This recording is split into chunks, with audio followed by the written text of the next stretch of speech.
Before we begin, let me ask you something important.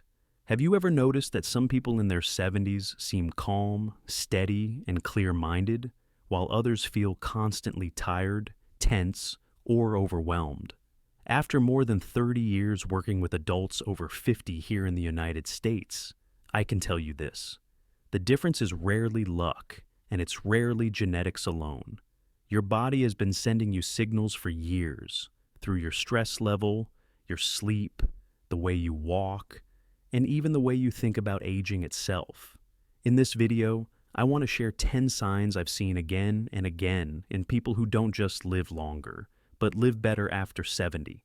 As you listen, don't judge yourself, just notice, because many of these signs can still be changed, starting today.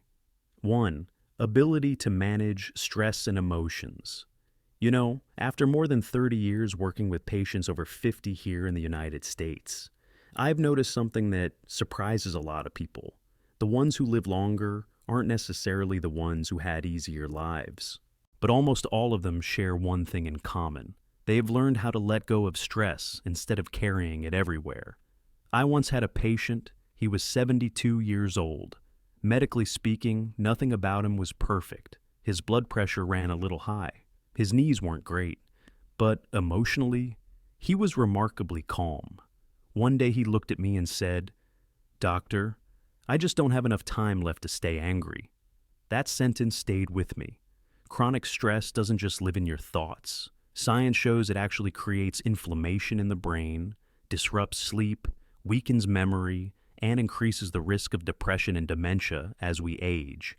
And yet, I see so many people in their 60s and 70s still living as if they're in constant battle with their past, with their family, with things they can no longer control. Have you ever felt that way? Like your mind is always tense. Even when nothing urgent is really happening? I want you to imagine this. Every day you're carrying a heavy backpack filled with worry, resentment, and regret. Of course you're going to move through life more slowly. But the moment you start putting that backpack down, your breathing softens, your body relaxes, and your mind becomes clearer. Inner peace isn't some abstract idea. In geriatric medicine, we see it as a powerful anti-aging medicine. No prescription, no cost. Just a simple daily question you can ask yourself. Is this really worth my energy? And very often, the answer is no. Learning to release stress isn't about giving up. It's about choosing to protect your time, your mind, and the years you still have ahead of you. 2. Quality of nighttime sleep. After talking about inner calm, I want to ask you a very simple question. How did you sleep last night? Not how long you stayed in bed, but whether you truly felt rested. Over the years, I've learned that sleep is one of the first things to change as we get older, and one of the first warning signs when something deeper is going on. I once had a patient in her late 60s who told me, "Doctor, I sleep all night, but I wake up feeling exhausted." From a medical perspective, deep sleep is when the brain does something essential. It cleans itself. It clears out toxic waste that builds up during the day. When that process is disrupted night after night, those toxins accumulate, and over time, they affect memory, mood, and focus. Research shows that chronic poor sleep significantly increases the risk of Alzheimer's disease, high blood pressure, and late-life depression. This isn't about one bad night here and there. It's about what happens when restless sleep becomes the norm. Have you ever woken up in the middle of the night with your mind racing, or slept for hours, yet still felt foggy and drained the next morning? I want you to picture this. If your brain doesn't get time to clean house at night, you're waking up each day in a space that's a little more cluttered than before. Over time, that clutter becomes harder to ignore. Sleep isn't just rest for the body, it's maintenance for the mind. The good news is that sleep can improve, even later in life. Small changes matter: a consistent bedtime, less screen time in the evening, a few minutes of slow breathing before bed. These aren't big interventions, but they make a real difference. Because sometimes, living longer doesn't start in the daytime. It starts with how well you sleep at night. 3. Daily walking speed. Now, let me bring your attention to something very ordinary, the way you walk each day. Not whether you walk or not, but how you walk. In geriatric medicine here in the US, we often say this: show me how someone walks, and I'll tell you a lot about their overall health. It may sound simple, but walking speed is considered a vital sign, right up there with blood pressure and heart rate. I remember 2 patients, both 75 years old. One of them walked into my office with a steady pace, shoulders relaxed, eyes forward. He told me he took a walk every morning, nothing intense, just consistent. The other moved slowly, hesitated when turning, and needed to pause after just a short distance. Same age, very different trajectories. Here's why this matters. Walking speed reflects how well your muscles, heart, lungs, and brain are working together. When someone begins to slow down noticeably, without intending to, it's often an early signal of declining strength, circulation, or even neurological function. Have you noticed yourself walking more cautiously than you used to, or feeling less confident when crossing the street or climbing stairs? I want you to understand this clearly. Walking isn't just transportation. It's a conversation between your body and your brain. And when that conversation stays strong, independence lasts longer. The encouraging part is this: walking speed can improve at almost any age. Every time you choose to walk a little more often, stand a little taller, take a slightly more purposeful step, you're reinforcing that connection. Because in many ways, how you move through your day is a reflection of how well your body is prepared for the years ahead. And the goal isn't to rush, it's to keep moving forward with strength and confidence. 4. Level of social connection. There's something I need to say, and I say this as both a doctor and a fellow human being. Loneliness is not just an emotion, it's a health risk. In modern medicine here in the US, social isolation is now recognized as a risk factor for early death, on the same level as smoking. And studies consistently show that people with strong social ties, friends, family, community, tend to live 5 to 7 years longer than those who live in isolation. I once worked with a woman in her late 70s. Physically, she was doing fairly well. But during our visits, she rarely talked about her body. Instead, she talked about how quiet her days felt. She said, "Doctor, sometimes I go days without hearing my own voice. That kind of silence wears on the body. Have you ever felt surrounded by people, yet still deeply alone? Or found yourself reaching for the phone, then putting it back down?" Human connection isn't just emotional comfort, it's biological. When we talk, laugh, and share stories, our brains release chemicals that lower stress, protect the heart, and keep the mind engaged. Conversation literally keeps the brain alive. And here's something important. Connection doesn't mean being busy or having dozens of friends. It can be as simple as one meaningful relationship, one regular phone call, one place where you feel seen. If you've noticed yourself withdrawing, canceling plans, or spending more time alone than you used to, don't ignore that signal. It's not weakness, it's your body asking for connection. Because at the end of the day, no one lives a long life on medication alone. We live longer when we have people to live it with. 5. Ability to learn new things. There's something I hear all the time from people in their 60s and 70s. They sit across from me and say, "Doctor, I'm too old to learn anything new." And every time, I gently tell them the same thing. That's exactly why you should keep learning. In neuroscience, we use a term called neuroplasticity. It's the brain's ability to form new connections. And here's the part most people don't realize. The brain doesn't stop being plastic at 60 or 70. It stops changing only when we stop challenging it. I had a patient who was 74 when she decided to learn how to use a smartphone so she could video call her grandchildren. At first, she was frustrated. Wrong buttons, wrong screens, lots of size. But a few months later, she told me something I'll never forget. "I feel sharper." and I don't feel as lonely anymore. That's not coincidence. Research shows that older adults who continue learning, whether it's a new language, music, technology, or even a new type of book, have lower rates of memory decline and depression. Learning forces the brain to wake up, adapt, and stay engaged. Have you ever avoided trying something new because you didn't want to feel awkward or slow? If so, let me say this clearly. Feeling awkward is not a sign of aging. It's a sign of growth. You don't have to master anything. You don't even have to be good at it. You just have to begin. Because every time you learn something new, you're sending your brain a powerful message. I'm still here, I'm still curious, and I'm still moving forward.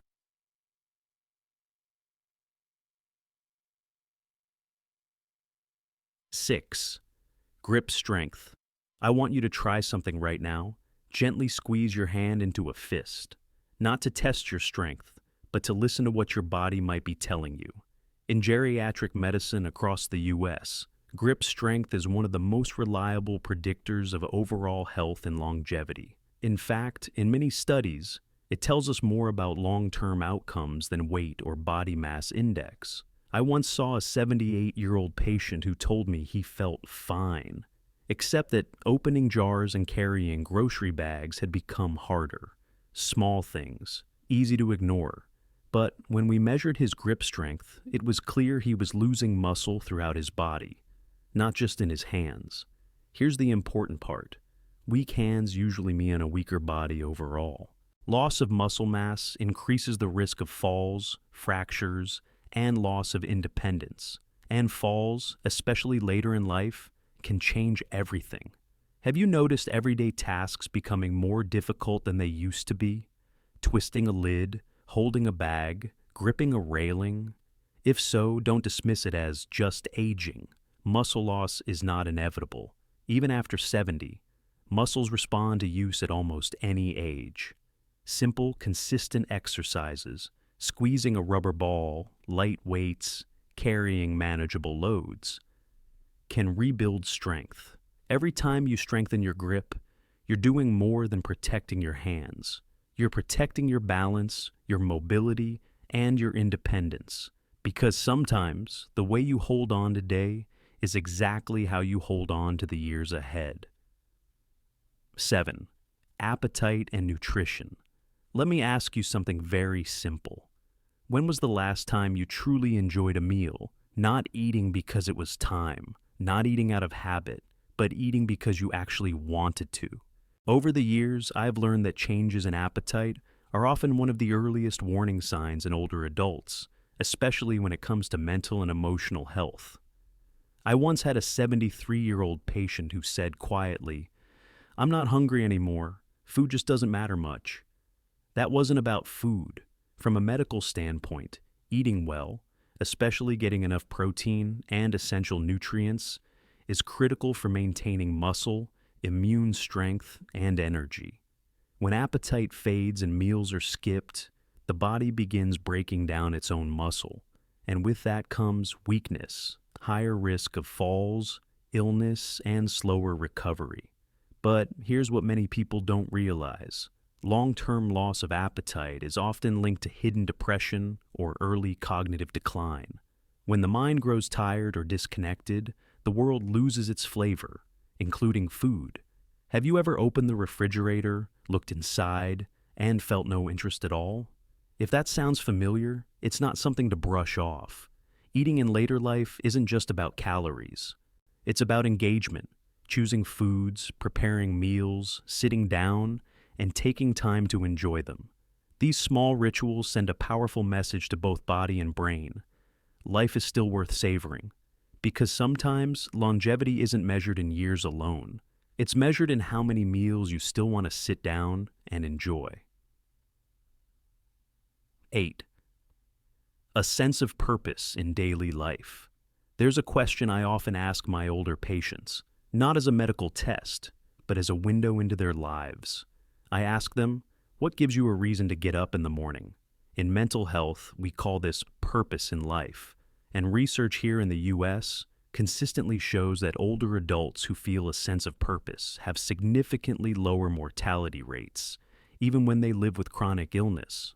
I once worked with a 79-year-old man who lost his wife and slowly withdrew from the world. His health declined quickly, not because of a single disease, but because he no longer felt needed.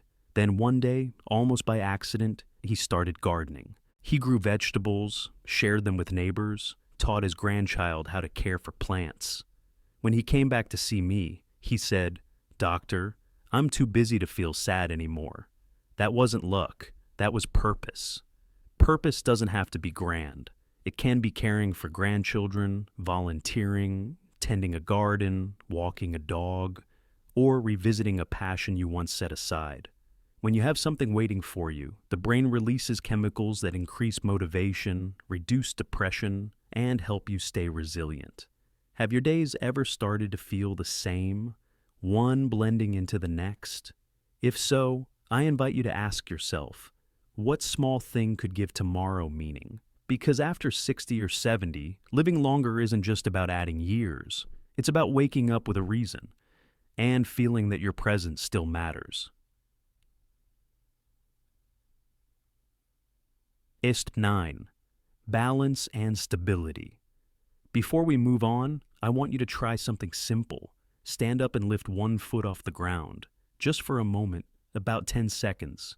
How did that feel? Steady or a little unbalanced? In geriatric and neurological care here in the U.S., balance is one of the most telling indicators of overall brain-body coordination. It reflects how well your nervous system, muscles, and brain are communicating with each other. And when balance starts to decline, it's rarely just about the legs. I once followed a patient in his early 70s who mentioned occasional stumbles when turning quickly. No falls, no pain, nothing dramatic. But a few years later, subtle memory and attention problems began to appear. Looking back, we realized that loss of balance had shown up years earlier, long before cognitive symptoms became obvious. Research supports this pattern. Difficulty standing on one leg for 10 seconds is linked not only to a higher risk of falls, but in many cases, it appears years before signs of dementia or cognitive decline. That's because the same brain regions that manage balance also play a role in attention and executive function.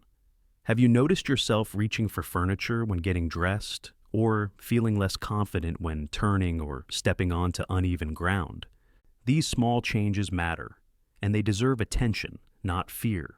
The encouraging news is that balance can improve. Gentle, regular practice, standing on one leg while brushing your teeth, slowing down and becoming mindful of each step, helps strengthen the brain's communication with the body. Because sometimes, staying steady on your feet today is one of the quietest ways to protect your mind for the years ahead. It's 10.